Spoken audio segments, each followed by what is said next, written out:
everyone, it's card number 3.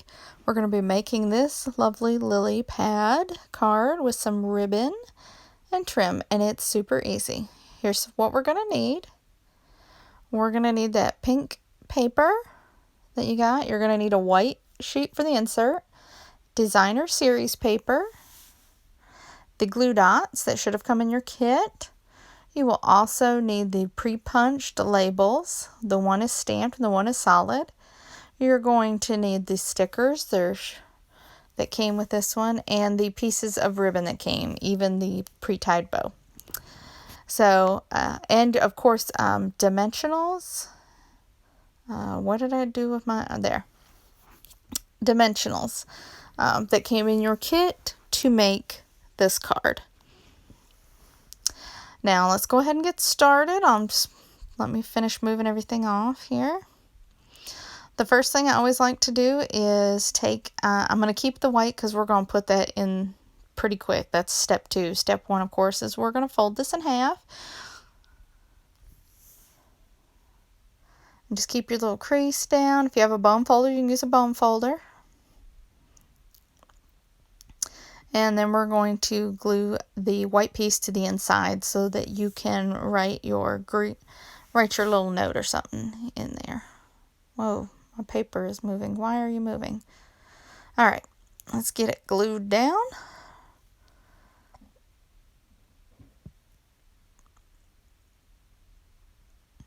There, and make sure that you do, I call it burnishing. Basically, it helps adhere the glue to your base. You want those two things to stick pretty good. You can put that off to the side. You're going to need that piece of ribbon and your designer series paper. You can use either side that you choose for this because it's Stampin' Up's designer series paper is two-sided, which is great.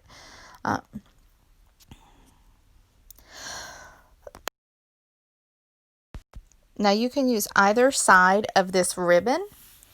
I just chose to use the darker side. And we're going to use our grid paper when we do this to help line it up. I want to go 4 squares on the grid paper. I'm going to count 3, and I'm going to put the ribbon at 4.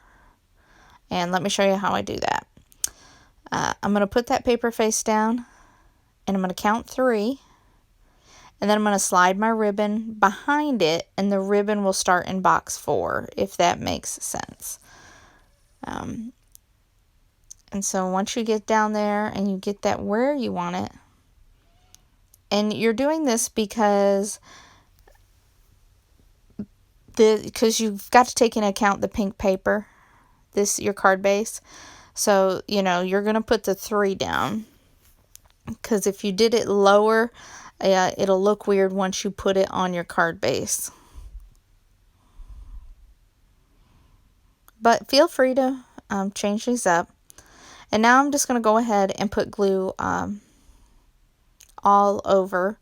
And yes, I know I use a lot of adhesive because this is basically the foundation base that you're going to build the rest of the card on. So I always want it to be strong. And so I'm going to measure this. And I like to use these grid lines. Kind of helps me get it on there even. Looks a little off. Might have to reposition. Let me burnish it down here. And the first thing you think we'd do is the flowers. It's not. We're still going to keep completing this part, this top part, because that'll help us with the placement of these flowers down here, and that they won't overlay on the top of this. So we are going to make the little greeting that goes on here. I forgot what it was called for a minute, so let me zoom out. Alrighty. And this is a great way to use punches. They were punched with the same thing. I went ahead and stamped my greeting, but I wanted a border on it to make it pop. So I'm just going to take my scissors and cut them in half. And then I'm just going to glue these down. I'm just going to let it stick out about 1/4 inch. quarter of an inch, and that's good. If you want to do more, of course you can. That's totally up to you. It's your card. And I like to do it from the front so I can see. That's why I put the adhesive on the back. Just kind of eyeball it. But it's about a quarter of an inch. Maybe a little over. But see, it just makes that things pop just a little bit. And we're going to go ahead and put our dimensionals on, and then we can put them right on our card. If I can get the dimensional. I can't get the little stickies off. That's normal. It's because I've been doing so much at home. I have had to keep my nails short. And I am going to center this. Even though there is a bow that we're putting on this card, I do want it somewhat centered. Because I want the bow to be off-centered. So I'm going to take my bow, and I left it long enough so you guys could redo it if you wanted to, undo the other side. I'm going to use those glue dots. I'm going to put 2 glue dots on, and then we'll trim up it in just a minute. So you can see I got the 2 glue dots on there. I got them right next to each other. You might be able to make it work with 1. I just did 2 for secureness, I guess. And then I am just going to trim at an angle the ribbon.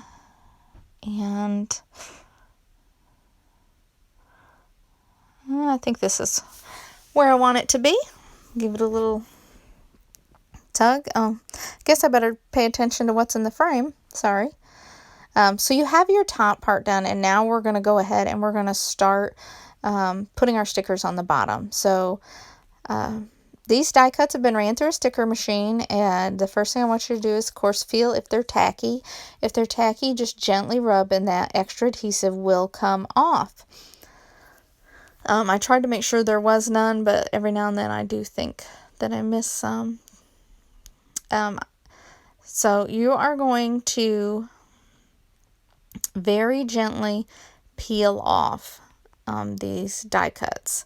They're very delicate, and they make a card look great, but I found that using the sticker machine works best for these. And you're just going to, it's going to hang off your designer series paper just a little, unless you want to rearrange it, which is totally up to you. But when I designed the card, I did leave it just hanging off just a little bit. And then you're going to do this middle one first, and this is the one you're going to center. You're going to stick it down, and the little point is going to be right there at the AN. It's going to be centered on that. So I think, yeah, let me, AN. So that just kind of centers your card. And I'm going to rub that down just a little. Let me zoom out a little. And we're going to go ahead and do that other. And remember to be delicate with that paper. And you're going to go ahead and you're going to stick that one down. And you can work on the spacing and have it any way you want. Maybe you decide you only want to do 2 and you don't want to do them all. That's fine too. The leaves. We're going to do the littlest one first, and it's because it's not long enough. The die cut just isn't long enough, and the big ones looked ridiculous on these, so I chose to make this one shorter. And you can tell in my card that it touches the bottom, so I'm going to show you how to take care of that, because we're going to use the excess of one of these. And you can do it on the first or the second. I did it on the second, so I'll probably just do it on the second on this one. So you're going to go ahead and place it slightly over the die cut. I mean, you don't want to cover up all the intricate cutout work, but you do want it to look good. Then you just rub that down to the end and cut. And we still got that hole there, so you can put that there if you like. But we're just going to go ahead and do the last one. Ooh, and that one does not want to come off. But you can see it's going to be long enough. So So be very gentle when you take that off, because that one didn't want to come off. And believe it or not, I used the lowest adhesion type of adhesive for the sticker machine. So you can see that it's curled up, and that is good because it's not sticking to anything.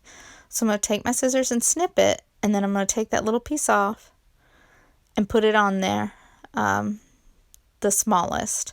And just gently rub that down. Now you can flip it over and just trim it. Now if you want it to do it, go ahead and do it with the first, and if it doesn't work out, then you'll have a backup when you have the second. But I hope you've enjoyed this sweet little card. It's super cute. I really liked this one when it was done. I don't normally go for the really dark colors, but I did on this one, and I was happy with it.